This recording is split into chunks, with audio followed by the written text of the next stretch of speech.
السلام علیکم ورحمۃ اللہ تعالی وبرکاتہ۔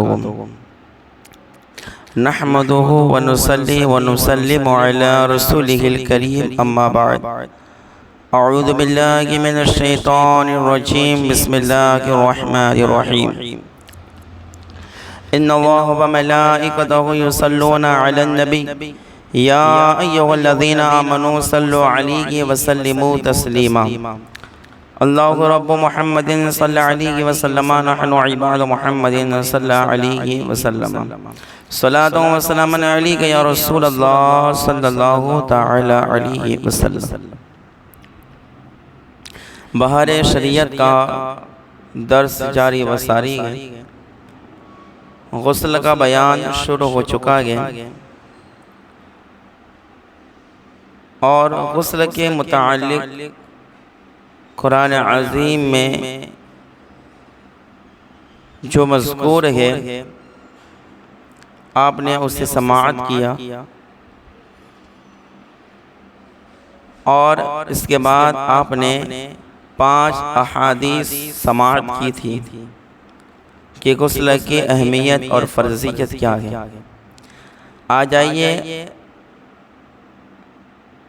حدیث نمبر 6 سماعت کریں۔ ابو داؤد نے حدیث پاک سنے پہلے۔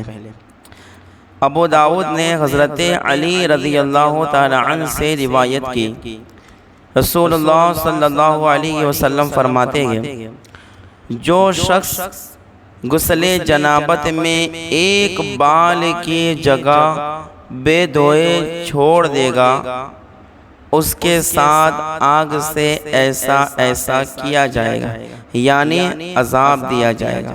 حضرت علی رضی اللہ تعالی عنہ فرماتے ہیں، اسی وجہ سے میں نے اپنے سر کے ساتھ دشمنی کر لی، یعنی آپ نے 3 بار یہی فرمایا، اسی وجہ سے میں نے اپنے سر کے ساتھ دشمنی کر لی، یعنی سر کے بال منڈا ڈالیں، بالوں کی وجہ سے کوئی جگہ سوکھی نہ رہ جائے۔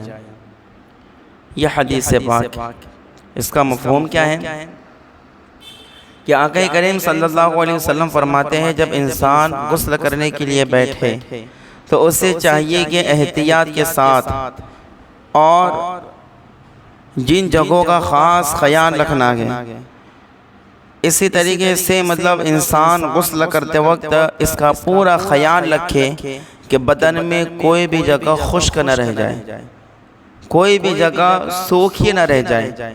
حضور صلی اللہ علیہ وسلم فرماتے، اگر بال برابر بھی اگر کوئی جگہ دھوئے بغیر رہ گئی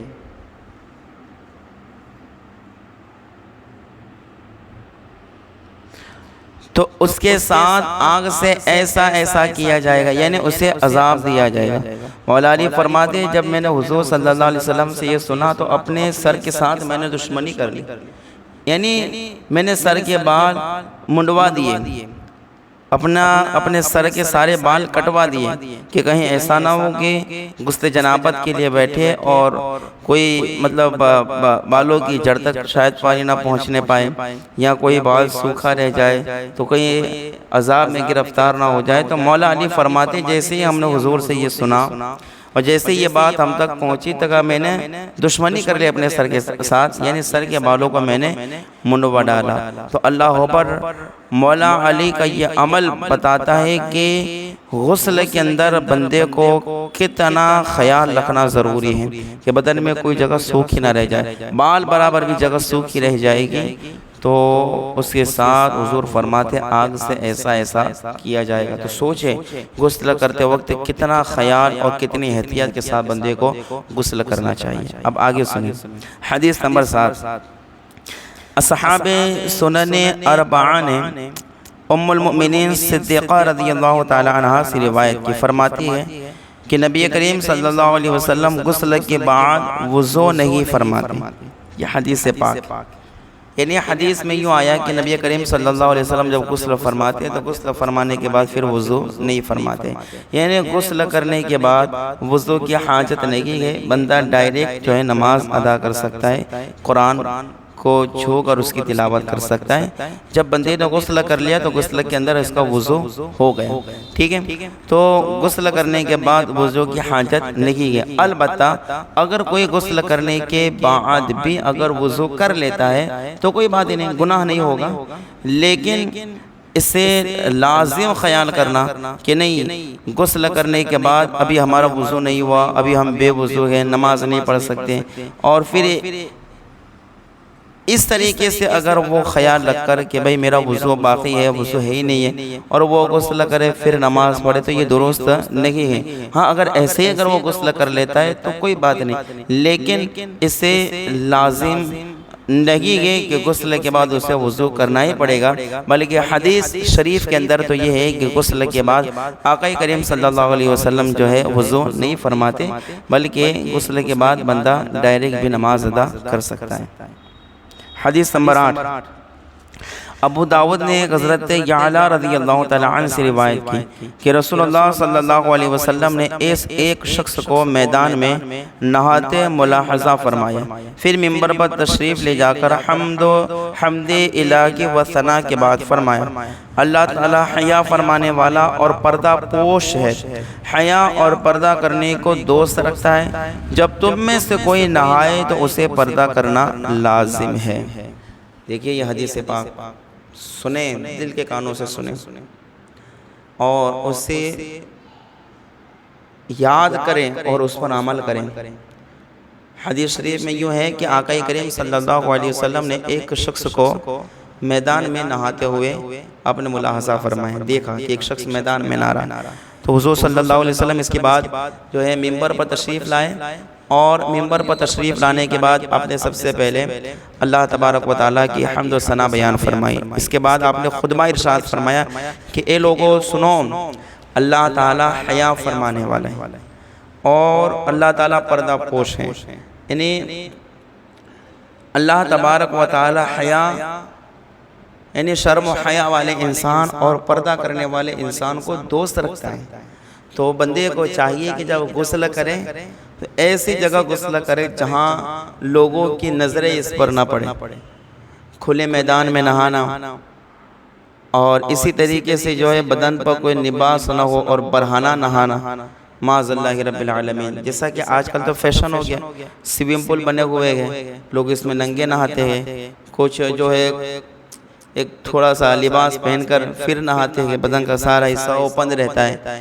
تو اللہ پر یاد رکھیں، حضور فرماتے ہیں اللہ تعالیٰ حیا اور پردہ کرنے والوں کو اللہ دوست رکھتا ہے۔ تو شرم و حیا والا انسان ہونا چاہیے، کھلے میدانوں میں، کھلی جگہوں میں برہنہ یا کچھ حصے پر کپڑا پہن کر جو ہے پورا جسم برہنہ کر کے نہانا، یہ شریعت اس کی اجازت نہیں دیتی، اور اللہ رسول بھی ایسے شخص کو پسند نہیں کرتے جو کھلے میدان میں یا کھلی جگہ میں برہنہ نہاتا ہے یا کچھ حصہ چھپا کے پھر نہاتا ہے۔ نہیں، ایسا نہیں چاہیے، بندے کو ایسی جگہ غسل کرنا چاہیے جہاں لوگوں کی نظر نہ پڑے، پردہ کر کے پورے اہتمام کے ساتھ نہائے کہ کسی کی نظر نہ پڑے، کیونکہ اللہ تعالیٰ حیا کرنے والوں کو اور پردہ کرنے والوں کو دوست رکھتا ہے۔ تو جو اللہ تبارک و تعالیٰ کی نظر رحمت میں دوست بننا چاہتا ہے اور جو اللہ کا اور اللہ کے محبوب کا محبوب بننا چاہتا ہے، تو ایسے شخص کو چاہیے کہ وہ کھلے میدانوں میں، کھلی جگہوں میں برہنہ نہ نہائے، بلکہ نہاتے وقت پورے احتیاط کے ساتھ نہائے کہ کسی کی نظر وغیرہ نہ پڑے۔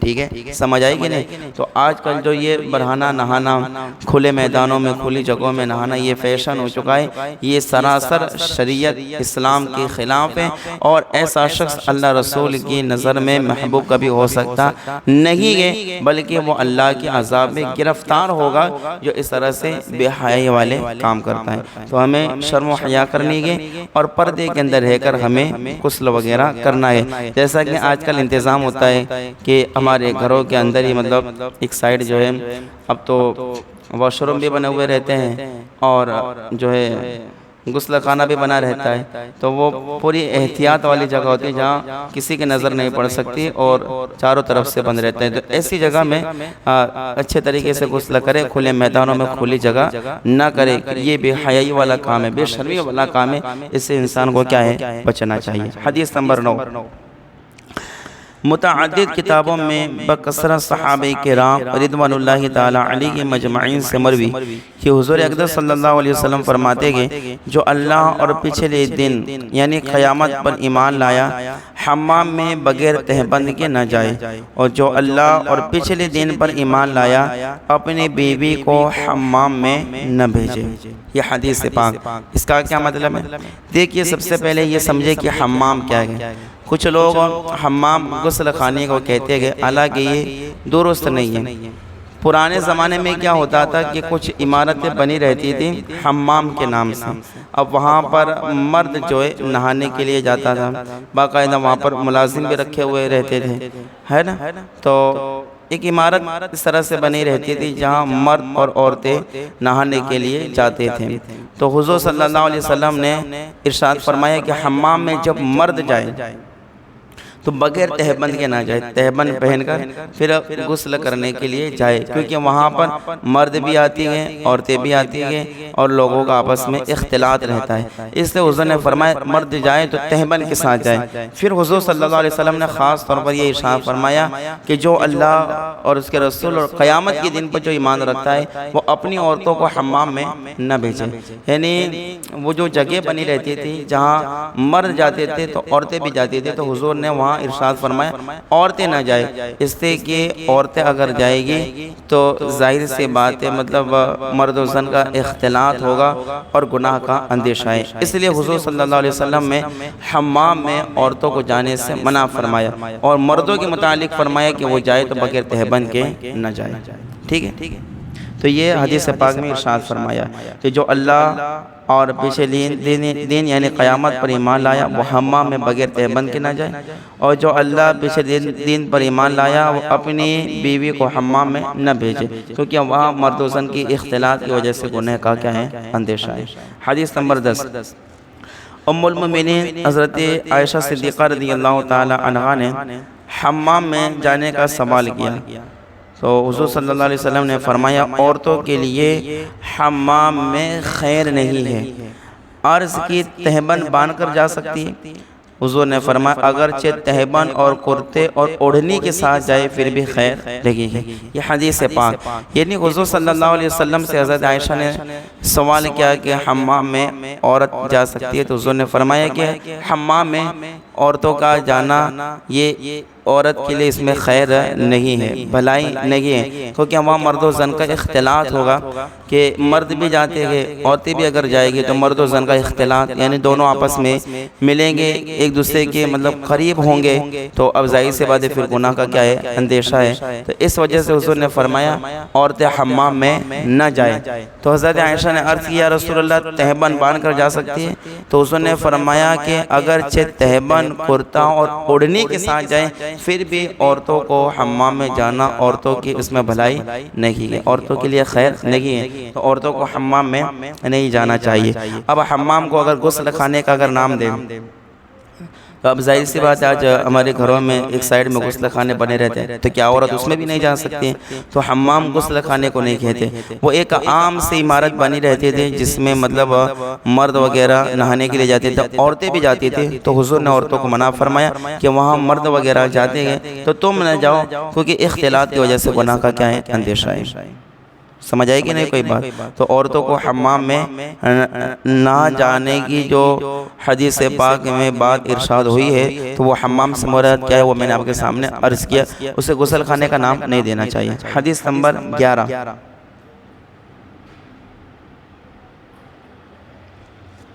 صحیح بخاری و مسلم میں روایت ہے کہ ام المؤمنین ام سلمہ رضی اللہ تعالی عنہا فرماتی ہے کہ ام سلیم رضی اللہ تعالی عنہا نے عرض کی یا رسول اللہ صلی اللہ علیہ وسلم اللہ تعالی حق بیان کرنے سے حیا نہیں فرماتا، تو کیا جب عورت کو احتلام ہو تو اس پر نہانا ہے؟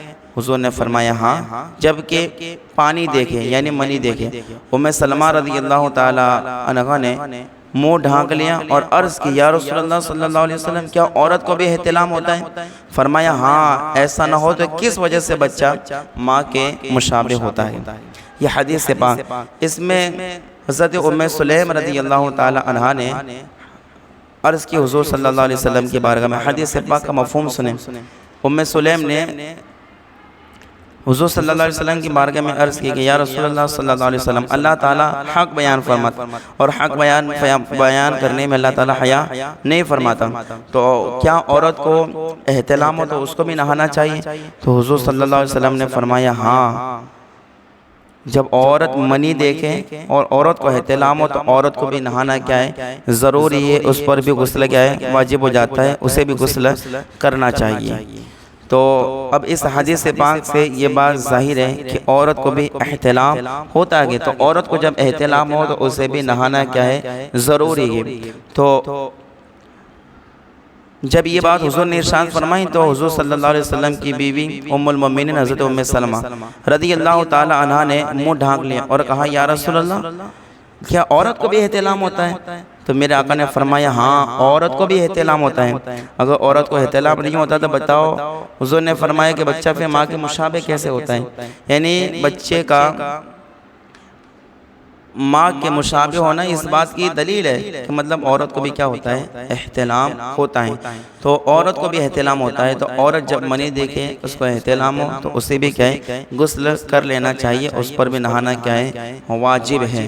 اب ایک بات کہ حضرت ام سلمہ یہ بھی ایک عورت ہے، تو ام سلمہ نے کیوں کہا کہ کیا عورت کو بھی احتلام ہوتا ہے؟ ام سلیم نے تو کہا کہ کیا عورت پانی دیکھے اور یعنی منی دیکھے اور اسے احتلام ہو تو نہانا چاہیے۔ تو جس طرح سے ام سلیم نے یہ سوال کیا تو اب ظاہر سی بات ہے کہ مطلب ام سلیم کا یہ سوال کرنا، اب ظاہر سی بات ہے انہوں نے سوال کیا گویا کہ مطلب وہ حالت ان کے اوپر طاری ہوتی تھی۔ اب حضرت ام سلمہ کا یہ سوال کرنا کیا عورت کو بھی احتلام ہوتا ہے، تو یہ ام سلمہ کا یہ سوال کرنا مطلب آپ نے کیوں سوال فرمایا یہ؟ تو اس کی وضاحت میں بہار شریعت کے اندر فائدہ کر کے لکھا ہوا ہے، سنیے، اور بڑی خوبصورت بات ہے یہ، سنیے گا۔ فائدہ میں یہ لکھا ہے کہ امہات المؤمنین یعنی نبی کریم صلی اللہ علیہ وسلم کی جتنی بھی ازواج ہیں، جتنی بھی بیویاں ہیں، تو امہات المؤمنین کو اللہ عز و جل نے حاضری خدمت سے پیشتر بھی احتلام سے محفوظ رکھا تھا، اس لیے کہ احتلام میں شیطان کی مداخلت ہے اور شیطانی مداخلتوں سے ازواج مطہرات پاک ہیں، اس لیے ان کو حضرت ام سلیم کے اس سوال کا تعجب ہوا۔ سمجھ آئی کہ نہیں بات؟ یعنی اللہ تعالیٰ نے حضور کی ازواج کو امہات المؤمنین کو آپ کی زوجیت میں آنے سے قبل بھی احتلام سے پاک رکھا اور بعد میں بھی احتلام سے پاک رکھا، کیونکہ احتلام میں کیا ہے شیطان کی مداخلت شامل ہوتی ہے، اور شیطانی مداخلتوں سے اللہ نے ازواج مطہرات کو کیا ہے پاک رکھا۔ اس وجہ سے ام سلمہ کیونکہ حضور صلی اللہ علیہ وسلم کی بیوی ہے، ام المؤمنین ہے، تو اس وجہ سے مطلب کیونکہ آپ اس حالت میں کبھی نہیں آتی تھی، یعنی آپ کو کبھی احتلام نہیں ہوتا تھا، تو انہیں تعجب ہوا کہ ہم بھی عورت ہیں یہ بھی عورت ہے، تو ام سلیم کا یہ سوال کرنا کہ عورت کو احتلام ہو تو نہانا چاہیے کہ نہیں نہانا چاہیے، تو اس وجہ سے انہیں تعجب سے حضور سے پوچھا تھا کہ یا رسول اللہ کہ عورت کو بھی احتلام ہوتا ہے؟ تو یاد رکھیے عورتوں کو بھی احتلام ہوتا ہے، لیکن یہ ازواج مطہرات کی شان کہ اللہ تبارک و تعالیٰ نے انہیں اس سے کیا ہے محفوظ رکھا تھا۔ حدیث نمبر 12 ابو داؤد و ترمذی عائشہ رضی اللہ تعالی عنہ سے راوی کہ رسول اللہ صلی اللہ علیہ وسلم سے سوال ہوا کہ مرد تری پائے اور احتلام یاد نہ ہو تو کیا کرے؟ تو حضور نے فرمایا غسل کرے۔ اور اس شخص کے بارے میں سوال ہوا کہ خام کا یقین ہے اور تری کا اثر نہیں پاتا تو اس پر غسل نہیں۔ ام سلیم نے عرض کی عورت اس کو دیکھے تو اس پر غسل ہے؟ فرمایا ہاں، عورتیں مردوں کی مثل ہے۔ اس حدیث پاک کی وضاحت سنیں اور اس کا مفہوم سمجھے کیا ہے۔ حدیث شریف کے اندر آقا کریم صلی اللہ علیہ وسلم سے جو سوال ہوا اس کا ذکر ہے کہ نبی کریم صلی اللہ علیہ وسلم سے سوال کیا گیا کہ آدمی سو گیا اور جب صبح میں اٹھا تو مرد نے تری پائی اپنے کپڑوں پر اور اس کو احتلام یاد نہیں، رات کو سویا تھا تو اسے یاد نہیں کہ مجھے احتلام ہوا کہ نہیں ہوا، ایسا کچھ یاد نہیں ہے اسے، لیکن یہ صبح اٹھا تو اس نے اپنے کپڑے پر تری پائی، لیلا پن پایا، تو پھر کیا ایسا شخص صبح میں اٹھنے کے بعد غسل کرے گا؟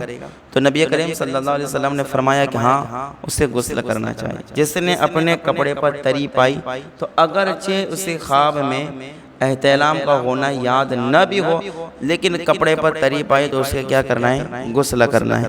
اور پھر حضور صلی اللہ علیہ وسلم سے دوسرے شخص کے بارے میں سوال ہوا کہ اسے خواب کا یقین ہے کہ خواب میں اس کو احتلام ہوا، لیکن جیسے ہی وہ صبح میں اٹھا تو اس نے اپنے کپڑے پر کوئی تری نہیں پائی، تو کیا ایسا شخص غسل کرے گا؟ تو آقا کریم صلی اللہ علیہ وسلم نے فرمایا اس پر غسل نہیں ہے۔ خواب میں اگرچہ یقین کے ساتھ اسے یاد ہو کہ اسے احتلام ہوا، لیکن صبح میں اٹھنے کے بعد کوئی تری وغیرہ اپنے کپڑے پر نہ پائی تو پھر ایسی صورت کے اندر جو ہے اس پر غسل نہیں ہے۔ لیکن جسے خواب میں احتلام ہونا یاد نہیں ہے لیکن صبح اس نے تری پائی تو پھر کیا ہے؟ اس پر غسل کرنا کیا ہے؟ ضروری ہے۔ تو یہ حضور سے سوال ہوا اور حضور نے یہ جواب ارشاد فرمایا۔ آج بھی دیکھیں یہ مسائل پیش آتے ہیں، آدمی اگر شریعت کا علم حاصل نہ کرے دھوکہ کھا جائے گا اور اللہ اکبر نہ جانے کہاں سے کہاں بھٹکتا رہے گا۔ اس لیے حضور نے فرمایا طلب العلم فریضۃ علی کل مسلم، علم کا حاصل کرنا ہر مسلمان مرد عورت پر کیا ہے؟ فرض ہے۔ مسائل کو سیکھیں، شریعت کا علم سیکھیں تاکہ تمہیں پاکی ناپاکی کے مسائل یاد ہو تو تم صحیح طریقے سے زندگی کیا ہے؟ گزار سکو۔ تو یہ حضور سے سوال ہوا تو حضور نے یہ جواب ارشاد فرمایا جو حدیث پاک میں ہے۔ تو اب جب یہ معاملہ ہوا تو اس پر جو ہے ام سلیم نے عرض کی حضور سے کیا عورت اگر اس کو دیکھے یعنی منی کو دیکھے تو کیا اس پر بھی غسل ہے؟ فرمایا حضور صلی اللہ علیہ وسلم نے ام سلیم سے فرمایا ہاں عورتیں بھی مردوں کی مثل ہے، جو مردوں کے مسائل اس معاملے میں وہی کیا ہے؟ عورتوں کے بھی مسائل ہے کہ وہ تری کو پائیں تو اسے غسل کرنا ہے، ٹھیک ہے۔ اور اگر خواب میں اسے جو ہے یاد ہے احتلام ہونا لیکن صبح میں تری نہ پائے تو اس پر بھی غسل نہیں ہے، یعنی جو مردوں کے احکام ہے اس معاملے میں وہی کیا ہے؟ عورت کے احکام ہے۔ حدیث نمبر 13 ترمذی میں انہی سے مروی رسول اللہ صلی اللہ علیہ وسلم فرماتے گئے کہ جب مرد کے ختنہ کی جگہ یعنی حشفہ عورت کے مقام میں غائب ہو جائے تو غسل واجب ہو جائے گا۔ یہ حدیث سے بات یعنی مرد کا حبشہ یہ جو ختنہ کرنے کی جو جگہ رہتی ہے نا اس سے کیا کہتے ہیں؟ حشفہ، ہا شین فا اور ہا، حشفہ۔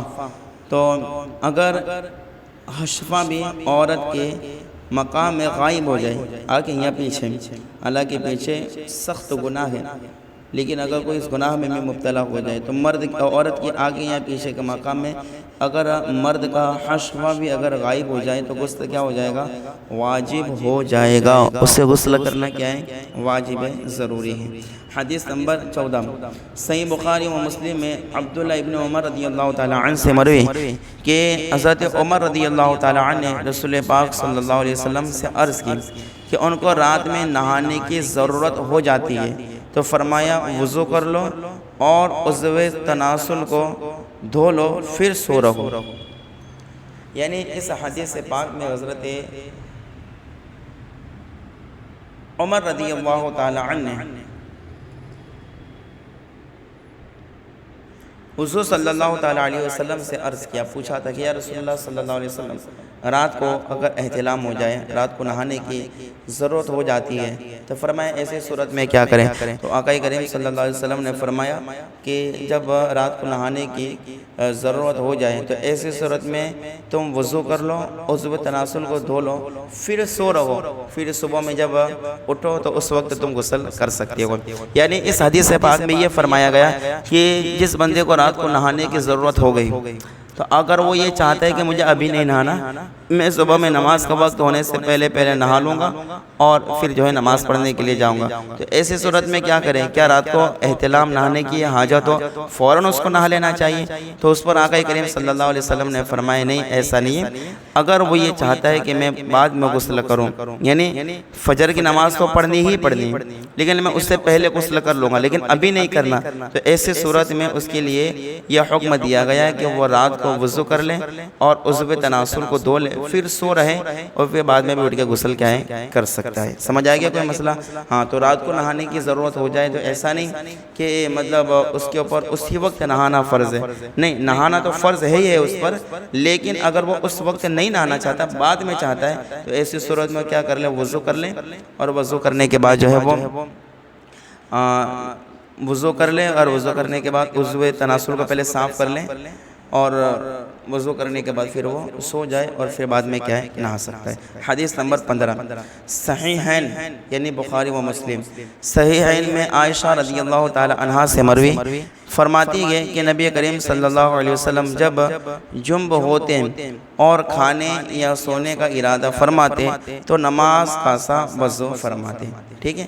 یعنی اس حدیث پاک میں یہ حضرت عائشہ فرماتی ہے کہ جب بھی آقا کریم صلی اللہ علیہ وسلم پر غسل جنابت ہوتا اور آپ اگر کھانے کا یا سونے کا اگر ارادہ فرماتے تھے تو آپ نماز کا سا وضو کر لیتے، یعنی نماز کے لیے جب جاتے جو ایسا ہم وضو کرتے ہیں اس طریقے سے آپ وضو فرماتے، اور اگر چاپ پر غسل جنابت ہوتا تو آپ کھانے کا ارادہ فرماتے تو یا سونے کا ارادہ فرماتے تو آپ کیا کرتے، نماز کا سا وضو کرنے کے بعد آپ کھا لیتے اور پھر جو ہے آپ آرام کرتے اگر کبھی ایسا ارادہ ہوتا تو، ٹھیک ہے۔ تو اس حدیث پاک سے سمجھ میں آیا کہ اگر بندے پر غسل جنابت ہے تو اگر وہ کھانا چاہتا ہے یا سونا چاہتا ہے تو نماز کا سا وضو کرنے کے بعد وہ کھا سکتا ہے اور آرام کر سکتا ہے۔ حدیث نمبر 16 مسلم میں ابو سعید خدری رضی اللہ تعالی عنہ سے مروی کہ رسول اللہ صلی اللہ علیہ وسلم فرماتے گئے کہ جب تم میں کوئی اپنی بیوی کے پاس جا کر دوبارہ جانا چاہے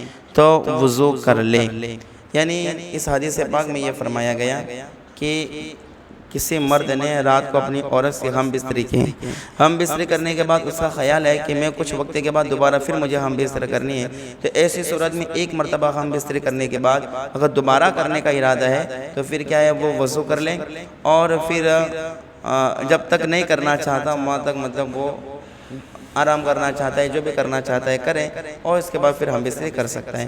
یعنی ایک بار ہم بستری کرنے کے بعد اگر دوبارہ کرنا چاہتا ہے تو وہ کیا کر لیں، وضو کر لیں۔ حدیث نمبر 17 ترمذی ابن عمر رضی اللہ تعالی عنہ سے راوی کہ رسول اللہ صلی اللہ علیہ وسلم نے فرمایا کہ حیض والی اور جنب قرآن میں سے کچھ بھی نہ پڑھیں۔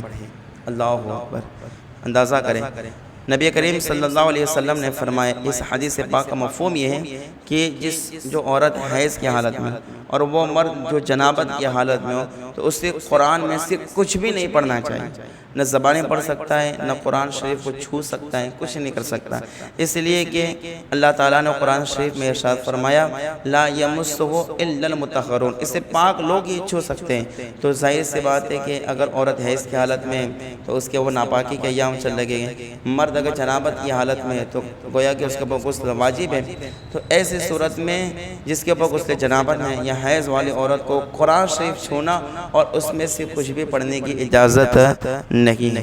حدیث نمبر 18 ابو داود نے ام المؤمنین صدیقہ رضی اللہ تعالی عنہ سے روایت کی کہ حضور اقدس صلی اللہ علیہ وسلم نے فرمایا ان گھروں کا رخ مسجد سے پھیر دو کہ میں مسجد کو حائض اور جنب کے لیے حلال نہیں کرتا۔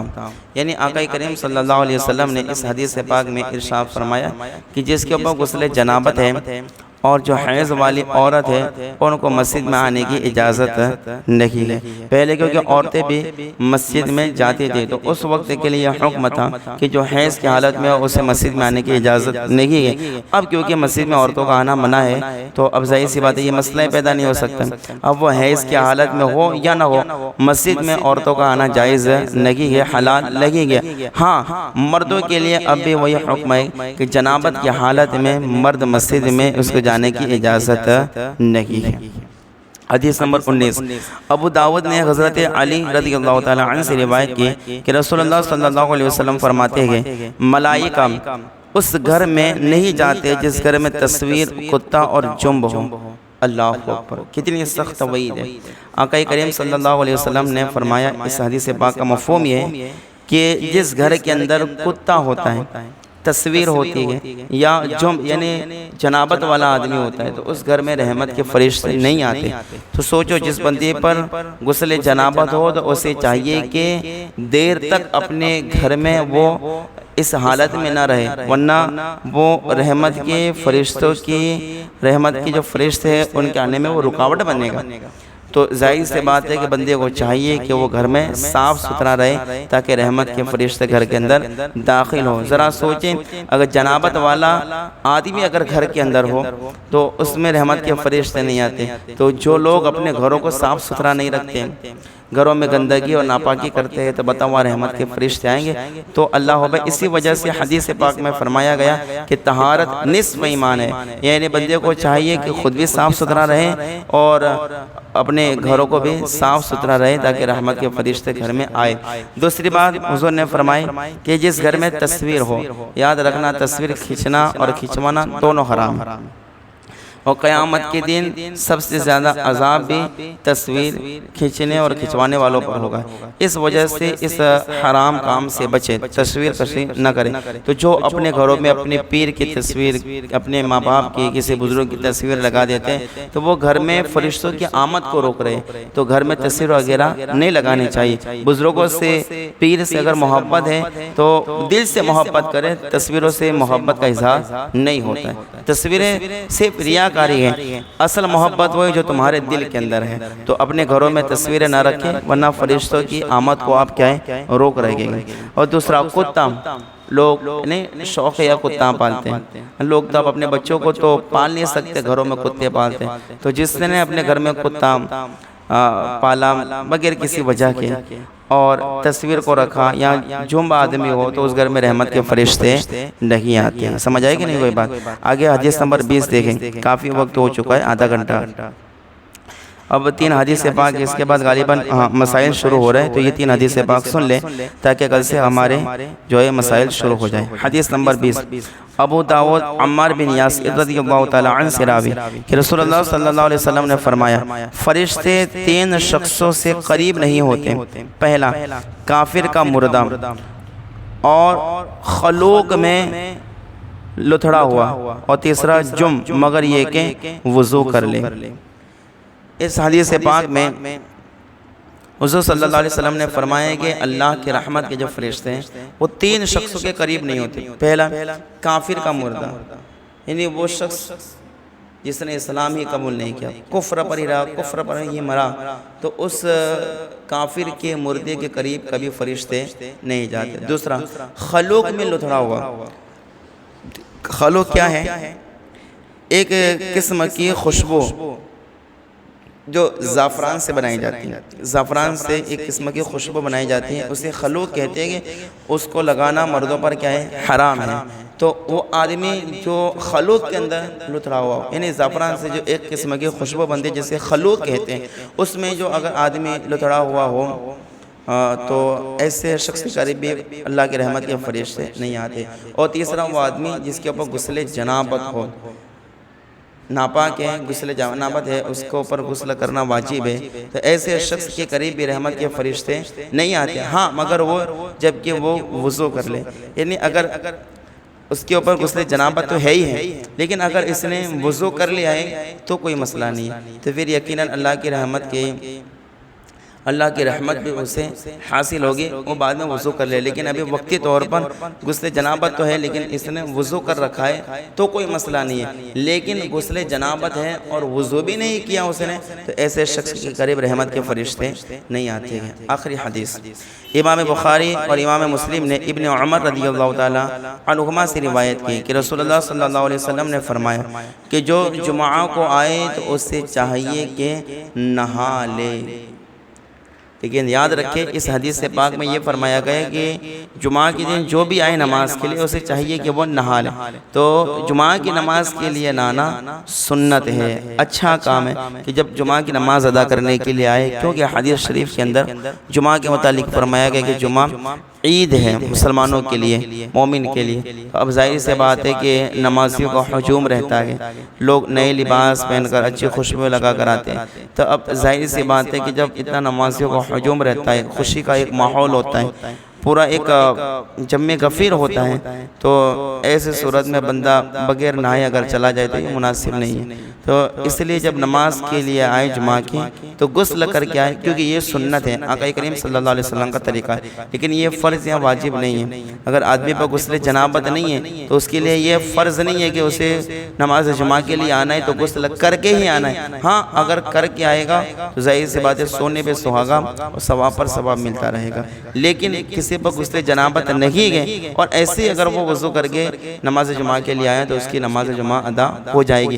لیکن سنت کیا ہے، بہتر کام کیا ہے کہ وضو کر کے غسل کر کے نماز جمعہ کے لیے آئے۔ تو یہاں تک کہ کل 22 احادیث ہوئی کل کی گفتگو اور آج کی گفتگو کے اندر، جس میں غسل کی فرضیت اور اہمیت اور انسان کا ناپاکی کی حالت میں رہنے پر وہ کس طریقے سے اللہ کے عذاب کا شکار ہوتا ہے، تو وہ ان ساری چیزوں کا ذکر آپ نے ان احادیث کے روشنی میں سماعت کیا۔ انشاءاللہ تعالیٰ کل سے غسل کے فرائض اور اس کی تفصیل انشاءاللہ تعالیٰ شروع ہوگی۔ آپ لوگ ضرور اس میں شرکت فرمائیں اور جو ہے دینی مسائل کو، شریعت کے مسائل کو سیکھیں اور اس پر عمل کرنے کی آپ کوشش کریں، کوشش نہیں بلکہ عمل کریں۔ اس میں نجات ہے اور اس میں فلاح اور کامیابی ہے۔ اللہ تبارک و تعالیٰ ہم سب کو عمل کرنے کی توفیق عطا فرمائے۔ بولنے سننے میں کوئی غلطی اللہ اپنے فضل سے معاف فرمائے۔ استغفر اللہ رب من کل ذنب واتوب الیہ، ان اللہ وملائکتہ یصلون علی النبی یا ایھا الذین آمنوا صلوا علیہ وسلموا تسلیما۔ اللہم صل علی سیدنا ونبینا مولانا محمد المعدن الجود والکرم وآلہ وبارک وسلم وافوض امری الی اللہ ان اللہ بصیر بالعباد برحمتک یا ارحم الراحمین۔